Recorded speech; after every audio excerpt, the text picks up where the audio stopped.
a good place to start this conversation might be to simply talk about the Center for Drug Discovery and what that process is. So what is the process for, I guess, discovering a drug? Yeah, that is a very complicated process. Drug discovery really starts with the identification of a target along with a molecule. That what we are interested in is a small molecule that would bind that target and alter its activity. So typically that's associated with a disease. And so taking that small molecule from inception, that is, identifying the first hit compound. The hit compound is something you start with and you could tinker with. So basically we modify that molecule, add different groups to it to see if it gets any better in terms of activity. Once it has a profile that is interesting and good for us, then we then start the process of discovery, which is modifying the molecule so that it becomes what we call drug-like. In other words, it is suitable for eventually for human consumption. So yeah, I guess that we're trying to do here is just to develop those molecules, really. Yeah, and so when you are starting to find or identify a drug, how does that work? Do you start more often from finding a molecule or a compound that's acting a certain way, or do you start with a problem where you're looking for a compound to do something? I guess like which end of the spectrum do you start from, or maybe is it sometimes both? Yeah, you could do all of it, right? So we have done all of those. So there are cases where we're like, okay, there is a small molecule that binds a receptor or target protein, and we know what the substrate looks like, and so we could say, hey, we could take that substrate and make changes to it so it becomes an inhibitor. And there are cases where we would say, okay, there is no starting point. We need to figure out a good starting point for a small molecule inhibitor. In that particular case, we would screen a library, for example, from the Virginia Tech Center for Drug Discovery Screening Library. We would screen, 40,000 compounds in the hope that we will find one molecule that could be a basis for a starting point in terms of the inhibitor development. And so we have done all of those, and we've been lucky enough to be successful in both aspects. That's really cool. How many people roughly are a part of the Center for Drug Discovery? So there's about 60 people. They are coming from different colleges throughout the university, ranging from chemistry to engineering to Fralin Biomedical Institute, all the way up to Arlington, actually, the Wow. Children's Center. Yep.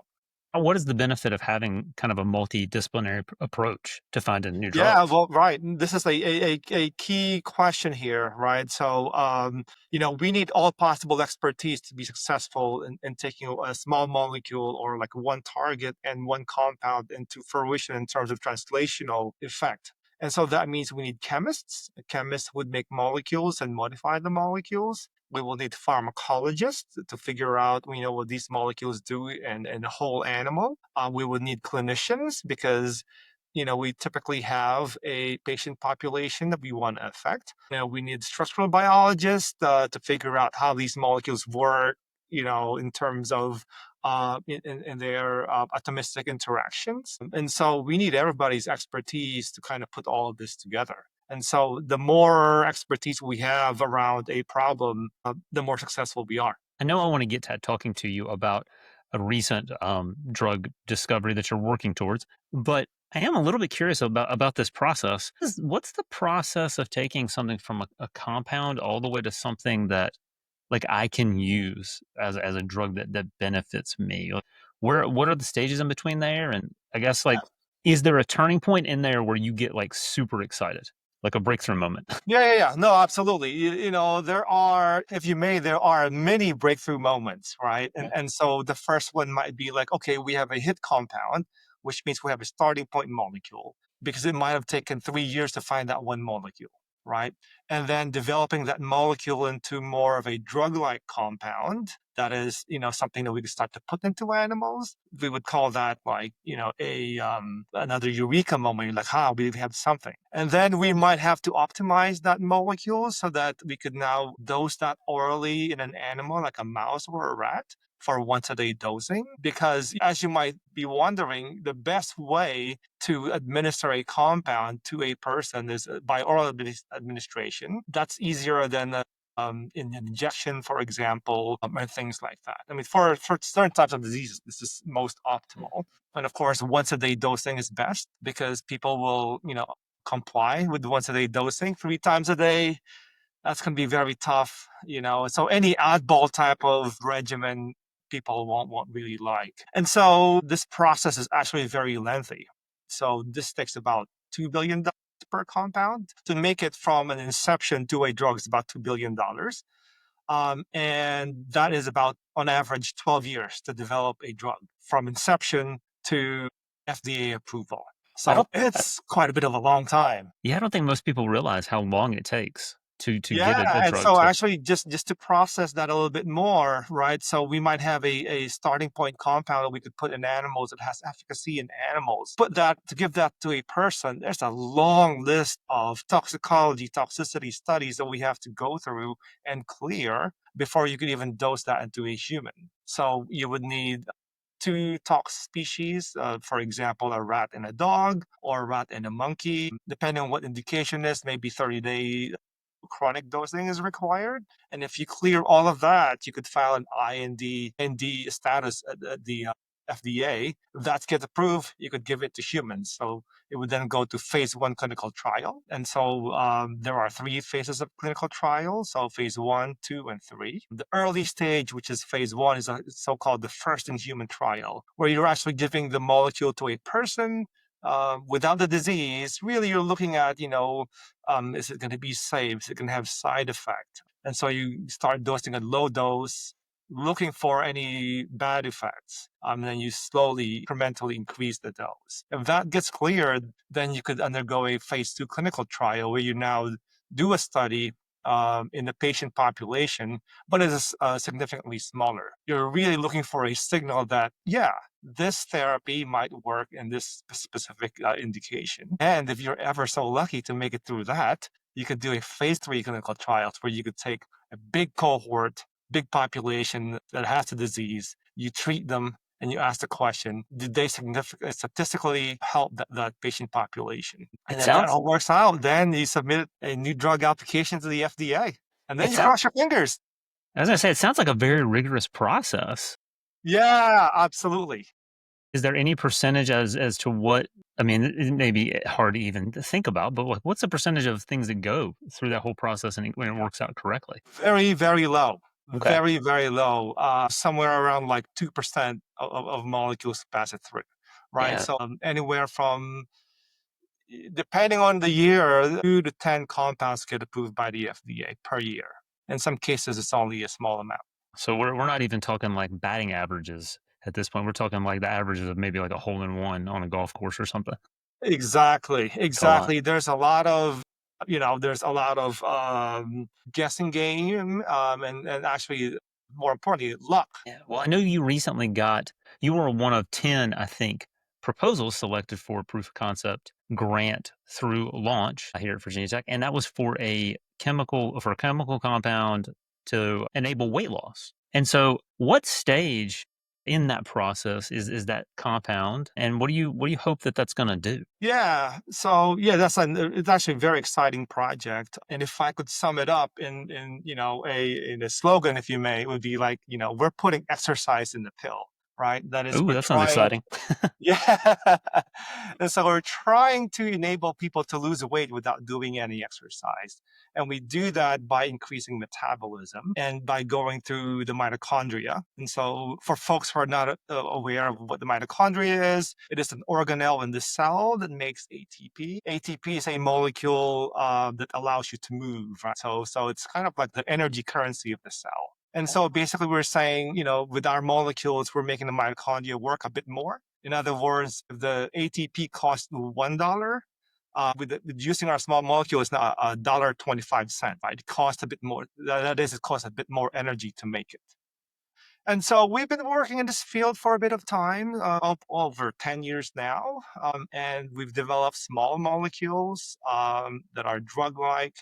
Um, that we have put in animal models of disease. In this particular case, we put this in diet-induced obesity models in animals. So this is in mice. So you could induce weight gain in animals by giving them fatty food, if you may. And then we ask the question, will these animals lose weight when we give them our compound? And so we've shown, and we've published many of these, that the animals lose weight with our compound. And so this is a proof of concept grant. And so what we do then is to try to take these basic ideas from the lab into the clinic through translational work. And that would mean, we now begin to remove the work from my lab and really asking the question, are these compounds safe to use in mice and in higher order species? So we're in the early stages of this. We're hoping to be doing some sort of IND enabling studies in the future. Yeah, and so you did it with, correct me if I'm wrong, but you've done a study with one animal, and now are you moving to the two animal study with this? Is that what the next step is? Or? Yeah, so actually, this is quite a lengthy process. So these are baby steps. So, for example, you might want to look for, is this compound safe in animals over 30 days? But before you do that, there's a baby step, which is, dosing animals at low concentration every day. So, sorry, slowly increasing the concentration and looking for the maximum tolerated dose. So, this is we would call that dose range finding. We're trying to find out what is the safe level of drug that could be administered to an animal. And so we kind of guess, well, not guess, but kind of figure that out. And from that, we will do a mid study where instead of 30 days, we'll do 7 day study looking at, what appropriate drug concentration would be useful in the 30-day study. So tell me if I'm understanding what the potential for this drug is. I could just take it and basically my cells would exercise, would get a workout and would burn more calories. And so then I would theoretically lose weight. Is that right? That's the idea. Exactly. How does that differ from some of the popular drugs that we see? I don't know about you, but I see like weight loss drugs on TV commercials all the time now. How does it differ, this compound? How might it differ from some of these more popular ones we're seeing right now? Yeah, that's a great question. So I think what you're thinking about are the Wegovy type, the Ozempic type, right? These are traditional type 2 diabetes drugs that were found to induce weight loss in humans. So yes, these work very well. And so what these molecules do, the Ozempic type, is that they tell your brain that you're full, right? And then so they're appetite suppressants in that case. And also there is a slowness of gastric emptying. So food moving through the gut, if you may, is slower. And so now you have this sense of fullness. And so in other words, what they do is they minimize energy in, right? So if you eat less food, of course, you're going to lose weight. And they actually work very well. You could lose up to 20% weight with these drugs. Now, and those drugs, by the way, are done by injection. So they're quite expensive. They're peptides, and you have to do it by injection. We're on the opposite side of the coin, right? So I said we're going to increase energy expenditure. So it's the energy out. So any energy you put in, we're going to burn more, per unit ATP essentially, so that you could do the weight loss. So we're on the other side of the coin. We are not an injection administration. We hope that we're going to be able to do this by oral dosing. So you take a pill once a day. Over time, and hopefully one would lose weight if it all works out. Yeah, and it sounds like, and I'm not a doctor, so tell me if this is wrong, which is how I probably should have named the podcast that. Tell me if I'm wrong about this. Tell me if I'm understanding this incorrectly. But I'm curious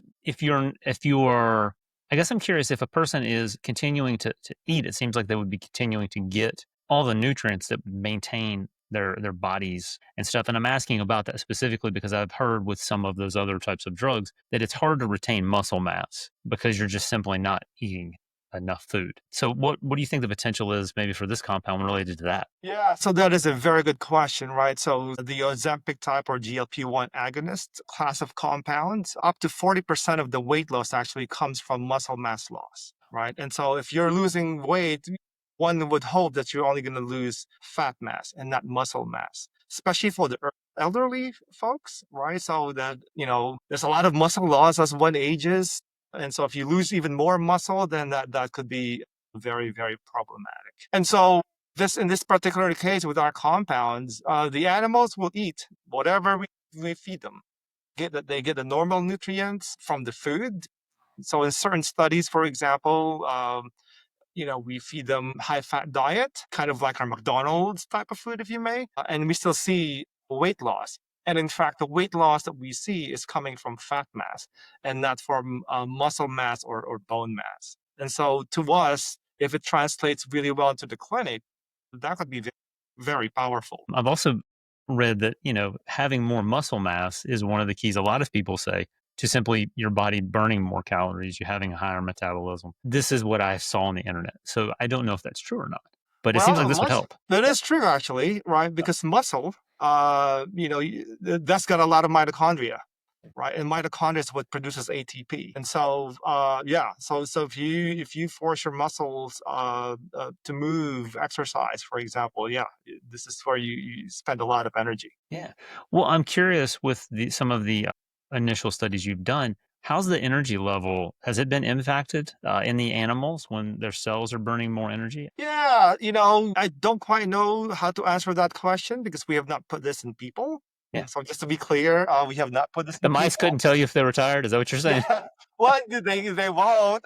But you would know if they're sick, right? If there's something wrong with them, they Mm. hunch down, right? They stop moving if you poke them, right? So there are signals that they will tell you that there's something going on with our compounds. I mean, obviously, if you overdose them, you're going to make the animal sick, Yeah. and so you're going to know they're sick.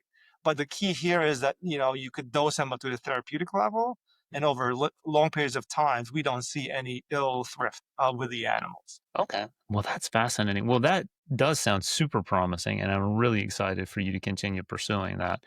Because it sounds like that there's a lot of potential specifically for, like you mentioned, folks as they're getting older. I know that all of the relatives that I've had as they've gotten older, they have had, you have trouble losing that muscle mass, and you need that to be able to do the fun things you want to do. And That's very true. And as you already know, obesity is related to many other diseases, right? Front and foremost would be like type 2 diabetes, right? So if people would just lose weight, people could get off, they get better in terms of the diabetes. So people on Ozempic, if they lose enough weight, yes, the diabetes goes away. And so we're hoping that if you could kind of help mitigate this obesity problem, the associated illnesses would also get helps cleared out. well, I guess one last thing that I'll ask you before we go here is what would you most like for the average person to know about the drug discovery process? Yes, I hope that people appreciate it as a long, painful process. Actually, there's a lot of back and forth, trial and error, lots of testing, and there's a lot of controls before a compound gets out. It's been tested a lot. And before it gets approved by the FDA, rest assured that all the necessary precautions have been fulfilled. See what